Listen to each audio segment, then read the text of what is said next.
Hoje vamos falar de um livro que também é ficção científica e terror ao mesmo tempo. Eu Sou a Lenda, do Richard Matheson.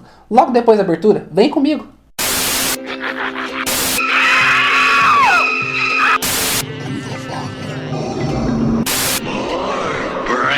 Então, povão, vocês estão preparados para assistir ao meu filme de terror? Pois é, pessoal, hoje nós vamos falar desse livro aqui que é uma incógnita para as pessoas que querem classificar os livros por gêneros. Esse livro divide opiniões entre o livro de terror e o livro de ficção científica. E o livro que eu tô falando é esse aqui, Eu Sou a Lenda, do Richard Matheson, lançado aqui no Brasil recentemente, mais precisamente no ano de 2015, bem no finalzinho, lá para outubro, novembro, pela editora Aleph, que fez um trabalho fantástico, magnífico com a sua edição. A edição ficou lindíssima ao extremo e também o seu miolo, porque a gente tem aqui material extra, é muito legal isso. Quem quiser ver com mais detalhes a edição, então, é só clicar aqui em cima no vídeo dos cards aqui, o unboxing. Nesse unboxing eu mostro a edição com todos os detalhes possíveis, mostrando bem de pertinho como que ficou por dentro, tudo direitinho. Então se você quiser ver com mais detalhes, é só ir lá. Então vamos lá, qual que é a história de Eu Sou a Lenda? Nós temos o nosso personagem principal, e até então o único personagem, Robert Neville, e ele é o último homem da Terra. É isso que você precisa saber por enquanto. E o Robert Neville, ele vive sozinho, claro, na sua casa fortificada, e ele vive lá todos os seus dias, com calma, com bastante paciência e com muita coragem, porque durante a noite ele tem que viver escondido, acuado e muito quieto. Porque durante a noite, as ruas, em meio à calada da noite, no escuro, se enchem de vampiros. É isso aí, pessoal. Os vampiros tomaram o mundo. Primeiro começou com uma doença aqui, uma doença ali. Aparentemente era uma gripe que iria passar, mas essas doenças foram se alastrando por todo o mundo. Todo mundo foi ficando doente. As pessoas foram vendo que aquilo não era uma gripe, não era uma pequena doençazinha de verão que ia passar, e foram vendo que a coisa ia ficando cada vez pior. Até que começaram as primeiras mortes. As pessoas começaram a morrer dessa doença. E o mais estranho não foi isso, foi que essas pessoas que morriam dessa doença, um tempo depois, se levantavam de seus túmulos com uma impressionante sede de sangue. E é aí que a doença foi se esparramando e as pessoas não sabiam mais o que fazer e todo mundo foi morrendo e foi morrendo e foi morrendo. E o Robert Neville se viu sendo totalmente imune a essa doença. Ele não ficava doente, ele não sofria efeitos nenhum de que iria ficar doente algum dia. Ele foi vendo que todo mundo ao seu redor foi morrendo e ele estava ficando vivo. E então foi onde ele começou a se, digamos que, proteger. Ele começou a fortificar a casa dele, a colocar madeira e coisas bem fortes nas janelas, nas portas, para impedir que esses vampiros entrassem. E foi buscando mantimentos, comida, tudo que fosse necessário para ele sobreviver e colocando dentro da casa dele, estocando na casa dele. E acontece que ele se viu então como o último homem vivo da face da Terra. Pelo menos é assim que ele se considera, porque ele não consegue ir muito além do bairro onde ele mora.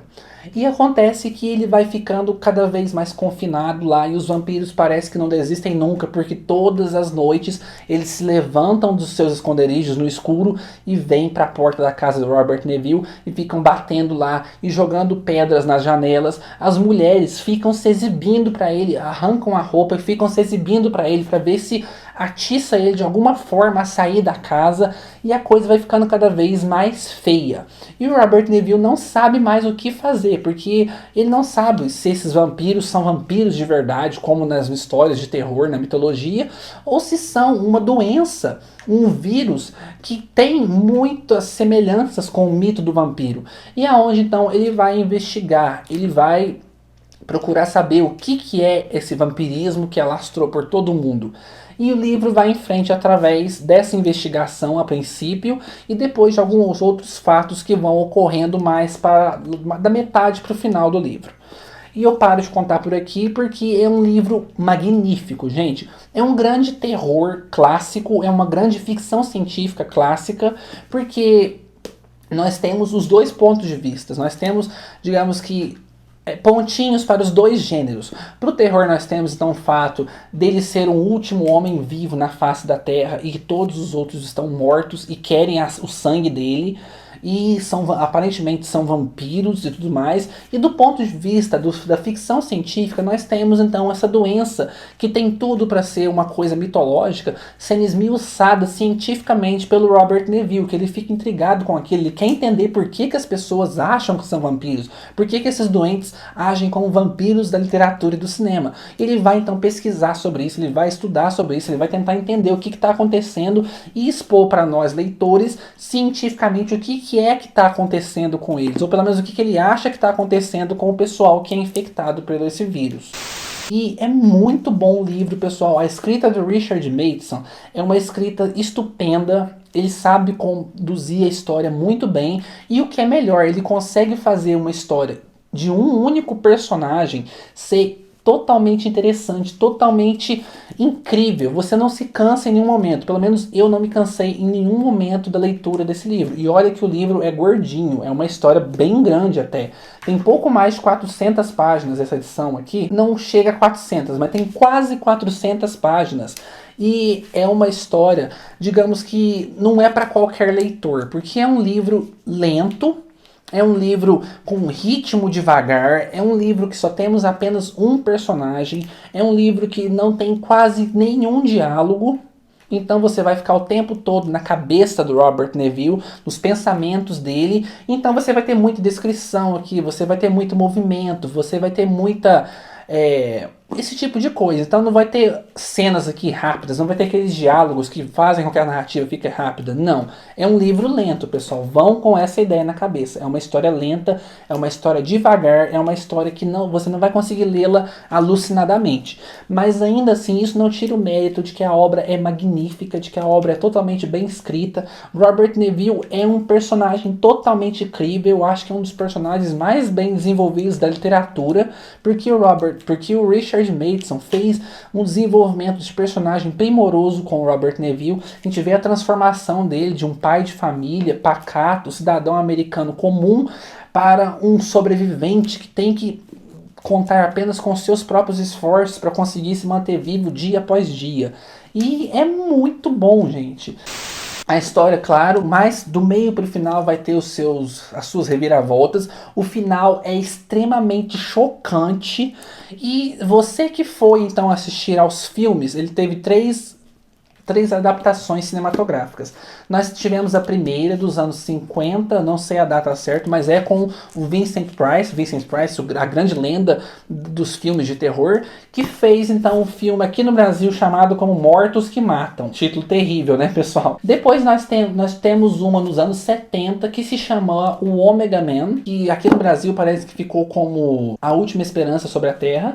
E por fim nós tivemos a versão dos anos 2000 com Will Smith, que se chama Eu Sou a Lenda. Nenhuma das três versões fazem jus à primorosidade que esse livro é. A que eu gosto mais é a primeira, a com Vincent Price, Mortos que Matam. A gente detesta esse título, mas é a que eu mais gosto dentre as três versões. Eu achei que foi a que mais captou o clima da história, mas ainda assim não chega nem perto do que a obra tem a passar pra gente. E a história dos três não é nem um pouco parecida com a do livro. Nós temos, claro, essa trama básica, né, do homem tentando sobreviver ao mundo de vampiros, mas o meio pro final do livro não foi abordado em nenhum dos três filmes. Os três filmes seguiram linhas totalmente diferentes do que o Richard Matheson seguiu aqui no seu livro. Eu indico demais esse livro para qualquer um que quer ler uma boa história de terror, uma boa história de ficção científica e não tem medo de encarar histórias mais lentas, de encarar histórias mais introspectivas. Então, você, leitor, que não tem problema com livros lentos, com livros arrastados, com livros introspectivos, vai amar esse livro aqui. Se você quer uma coisa agitada, você quer uma coisa cheia de ação, você espera algo parecido com o Eu Sou a Lenda do Will Smith, corram do livro, porque o livro não é para você. Mas é magnífico. Eu peço que vocês que têm essa visão mais, digamos que corte rápido, essa visão que o pessoal que assiste Transformers tem hoje em dia, peço para você que dê uma chance pro livro, porque mesmo sendo uma literatura clássica, mesmo sendo uma literatura lenta, uma literatura mais intimista, focada no personagem, é uma literatura de primeira, pessoal. É um livro magnífico. E a minha nota para esse livro, então, é de 5 corujinhas. Eu indico demais, é uma das grandes obras. Tanto é que ganhou o Oscar Literário 2015 aqui do canal como melhor livro do ano de 2015. E é sensacional. Então, pessoal, espero que tenham gostado dessa resenha. Deixa o dedão pra cima aí e até o nosso próximo vídeo. Tchau, tchau!